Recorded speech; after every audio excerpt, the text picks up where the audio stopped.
Hello, कैसे हैं आप लोग। उम्मीद करता हूं आप खैरियत से होंगे। मैं आज जिस टॉपिक से आपको रूबरू करवा रहा हूं वो हमारे देश हिंदुस्तान का बहुत ही इम्पोर्टेंट टॉपिक है। हमारा आज का टॉपिक है वंदे मातरम। तो इससे रिलेटेड कुछ चीज़ें मैंने यहाँ पर आप लोगों के लिए लिखी हैं, उसको पहले एक मर्तबा देख लीजिए, फिर हम थोड़ा सा डिटेल में बात करेंगे। वंदे मातरम ये हमारा राष्ट्रीय गीत है। वंदे मातरम ये हमारा राष्ट्रीय गीत है। ये बंगाली लैंग्वेज में और संस्कृत में लिखा गया था। बेसिकली बंगाली का एक नावल होता था आनंद मठ उपन्यास, उससे ये लिया गया था। और इसको जो लिखा था ये जानना बहुत ज़रूरी है, बहुत ही इम्पोर्टेंट बात है। बंकिम चंद्र चटर्जी, या इनका फुल नाम था बंकिम चट्टोपाध्याय, चटर्जी भी आपको बोलते हैं। तो आपने इसको लिखा था। आप बहुत बड़ी शख्सियत थे, बहुत काबिल थे। आप नॉवेलिस्ट भी थे, पोएट भी थे और जर्नलिस्ट भी थे। तो ये बहुत सारी क्वालिटीज़ आपके अंदर होती थी। आपने इसको बंगाली और संस्कृत में लिखा था।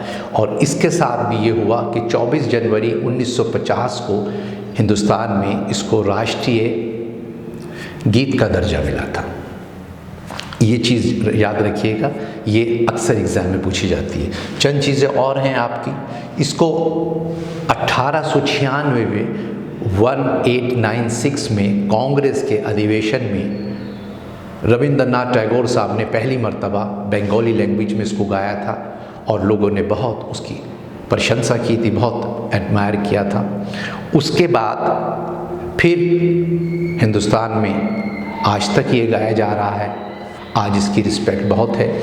लेकिन इसमें एक फ़र्क समझ लीजिएगा, ये अक्सर पूछ लिया जाता है। जैसे मैंने पहले आपसे जन गण मन के बारे में बताया था, उसके बाद उसके कुछ उसकी कंडीशंस हैं, कुछ उसके तरीक़े हैं। वो 52 सेकंड्स में ही पढ़ा जाता है।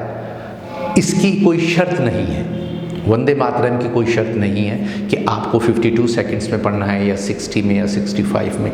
आप इसको किसी भी तरह कंप्लीट कर सकते हैं। और इसका ये भी नहीं है कि आपको बहुत रिस्पेक्ट के साथ इसको लेकर, जैसे मैंने बताया था फिल्मों में पहले हमारा वो राष्ट्रीय गान गाया जाता था तो उसको बहुत सुनते थे, कुछ लोग नहीं सुन पाते थे, तो इस वजह से सुप्रीम कोर्ट ने उसको कैंसिल कर दिया था। इसमें ऐसी कोई कंडीशन अप्लाई नहीं होती।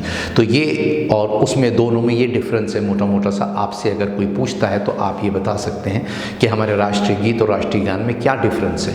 उसको बहुत रिस्पेक्ट के साथ सुना जाता है, उसकी कंडीशन है। अगर कोई उसकी मजाक उड़ाता है, अगर उसके बारे में कोई कॉमेंट करता है तो उस पर सज़ा है, वो एक तरीके से जुर्म है। इसके साथ ऐसा नहीं है। ये बात मोटी मोटी से समझ लीजिएगा। और बाकी आप इसकी डेट भी अक्सर पूछ ली जाती है एग्ज़ाम में। यानी हमारे जो बंकिम चटर्जी थे उनकी पैदाइश, उसमें थोड़ा सा कन्फ्यूजन है। 26 या 27 जून 1838 को आपकी पैदाइश हुई थी और आप दुनिया से जो रुखसत हुए थे 8 अप्रैल 1894 को, यानी 1894 को। ये दोनों डेटें भी हर शख्सियत की, हर पर्सनालिटी की याद रखनी चाहिए। आपकी पैदाइश की डेट कौन सी है और आप जिस डेट में आपका इंतकाल हुआ था वो डेट भी याद रखनी चाहिए।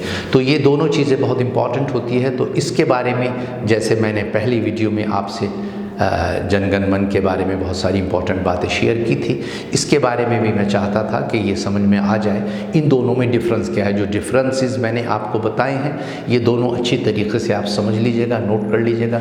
और जो डेट्स मैंने यहाँ पर लिखी हैं ये ज़रूर याद कीजिएगा। इसको पहली मर्तबा रविंद्रनाथ टैगोर ने कांग्रेस के अधिवेशन में गाया था और वहीं से इसको फिर आहिस्ता आहिस्ता मकबूलियत मिलनी शुरू हो गई थी। और उसकी डेट याद रखिएगा 1896 में आपने इसको गाया था बंगाली लैंग्वेज में। तो बस आज इतना ही, इसी से मुताल्लिक़ मैं आपसे कुछ बातें शेयर करना चाहता था। इसको अपनी नोटबुक में ज़रूर नोट कर लीजिएगा क्योंकि कभी कभी जहन से निकल जाता है। अगर आप इसको लिख लेंगे और कभी आप भूल जाए तो उसको एक मरतबा चेक कर सकते हैं। और आखिर में मेरी आपसे ये दरख्वास्त है कि अगर आपने अभी तक हमारा चैनल सब्सक्राइब नहीं किया है, शेयर नहीं किया है, लाइक नहीं किया है तो बराए करम ये ज़रूर कर दीजिएगा बड़ी नवाजिश होगी। बहुत बहुत शुक्रिया। Thank you very much.